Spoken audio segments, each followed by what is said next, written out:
everybody, RaviRamCPA again from RaviRamCPA. I'm Devin Ramdarain. Hey guys. And today we're going to be talking about something that's kind of near and dear to our hearts, tax research. Oh my gosh. I'm going to basically step back in this vlog and I'm going to give Ravi the proverbial soapbox, if you will. I'm kind of on the literal soapbox today, that's why I look a little taller. But we are going to be talking about a tax bill that went into effect, as I'm sure you all are aware, last year, and how it helped people and how it kind of didn't help a lot of people. And I'm going to allow Ravi to get into the nitty-gritty about that because he's been quoted pretty much everywhere as accounting and tax expert, and we'd like to provide to you a very unbiased just source of information on this topic. I just want to go ahead and clarify, we are not affiliated with either party. We're not trying to bash anyone personally. We don't have anything personally against anyone. We are just doing what we do and loving what we do. And Right. I'm going to give the floor to Ravi now. Right. Thank you so much, Devin. So yeah, again, what we're talking about is the Tax Cuts and Jobs Act that was signed into law on December 22nd, 2017, my birthday. We digress. But since then, there have been a lot of promises about how this bill was going to help everybody, the rich, the poor, the middle class, and so on and so forth. And what we've seen in this year plus since it's gone into effect is that it was not quite that. Definitely it benefited corporations, the 35% to 21%, without a doubt, helped a lot of companies. Some companies that would have posted losses actually posted gains, so hey, nothing wrong with that. That's great for people's job security and whatnot, but at least theoretically it is, and that's where the but comes in. And the reality is a lot of that did not trickle down to the middle class or the poor. It just didn't. How that works is a lot of companies, they have that extra influx of cash, and rather than give employees a 10, 12, 13% raise, 14% raise, they literally kept that money and again made their companies better, invested in automation. Yeah, exactly. Share stock buybacks, to increase their EPS calculations, all of that. And we don't want to say we predicted this or anything like that, but at the same time we did post something very, very publicly a year ago indicating that this was going to happen, and it is basically what happened. Yeah, and I mean, how often are tax breaks for the wealthy primarily? I mean, they usually are. Usually, yeah. And again, that's a simple fact of life. And the other school of thought is, okay, people vote for whoever they want for whichever public office because they feel that they're going to substantially benefit from an economic standpoint. And the reality is you're not. A lot of times, no. Yeah, 99.9% of the times you're not going to. They're going to tell you the things that they want you to hear, and you're going to vote for them, and you're going to think, yeah, rah, rah, rah, but the reality is no. All the people who are going to be in office are not working for the general public. With that being said, you as a middle-class person, again, the middle class is definitely disappearing in America, but let's be real here. You have an opportunity, even in 2019 America, if you're, of able body and health and all of that stuff, to move yourself into the top 5%, top 3%, possibly even the 1%. You just got to do things a little differently. Stop the whole keeping up with the Joneses. I know you've heard that before. You've heard it on our vlogs even. And let's be honest, if you have a family of 4 and you're making $150,000 a year combined between, husband and wife working or whatnot, or possibly just the husband or just the wife, you are not meant to live in a big McMansion. You're not meant to drive the luxury cars. You should be living in a 2-bedroom apartment and saving that money so you can buy a house for at least 50, 60, 70% down, possibly even cash, so that 50% of your problems are gone and you're 50% of the way to retirement. Very true. Okay, fine, you're going to lose your friends.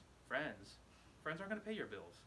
Why do you want friends? Like, what's the point of that? I mean, you're trying to impress people that you don't, at your core, really care about. Are you going to pay their bills if they had a rough patch? Very doubtful. We're not really saying to just ditch everybody just willy-nilly and become a hermit or anything like that, but at the same time you have to do you. You have to look out for you and your family. There's college tuition that's skyrocketing every year. There's the price of our local coffee shop even going up. How much? Oh my gosh, I think just in the last 2 years the overall cost has probably increased about 20% just having breakfast there. Right. And that's everywhere that you go. It's just something. Right. again, you got to do you. Yeah, it's not typical for a well-to-do middle-class family making their $150 a year to be living in a 2-bedroom apartment. But you know what? Think of what happens if you do that for 5 years. How much cash you're gonna have to play with. Those friends who left you are. You're gonna look back 5 years later and you're just gonna be like, wow, good riddance. Right. Yeah. And this kind of leads into our second point, where, again, we were talking about just the effects of the 35 to the 21% and how it didn't really help, the common person. A lot of times too, like when these companies are reinvesting in their own company, they're looking out for the future. They're looking out for automation. They're trying to outsourcing. That's another one. Oh my God, yeah. Companies didn't have to pay taxes on income made outside of the U.S.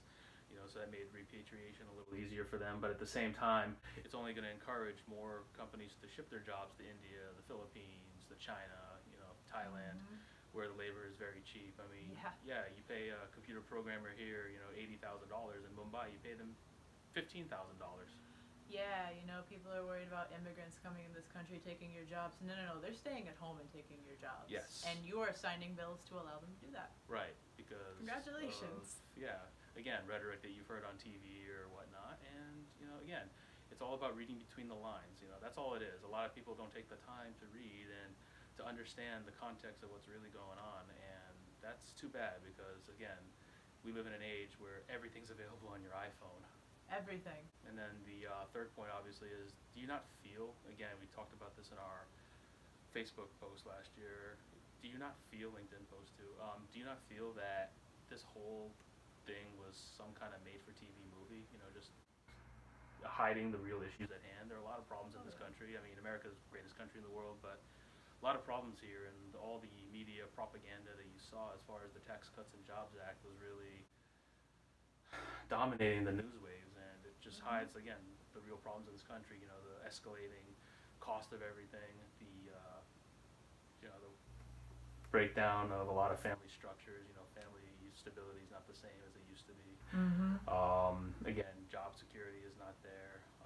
There's just so many factors, and again, we live in a great country and in a very, very great and unique and interesting time where you can make some really, really good financial decisions to set your family up, create a dynasty, leave money for your kids and grandkids, and eventually, your family has so much money that, your great-grandchildren may not even have to work. It's all on you at this point.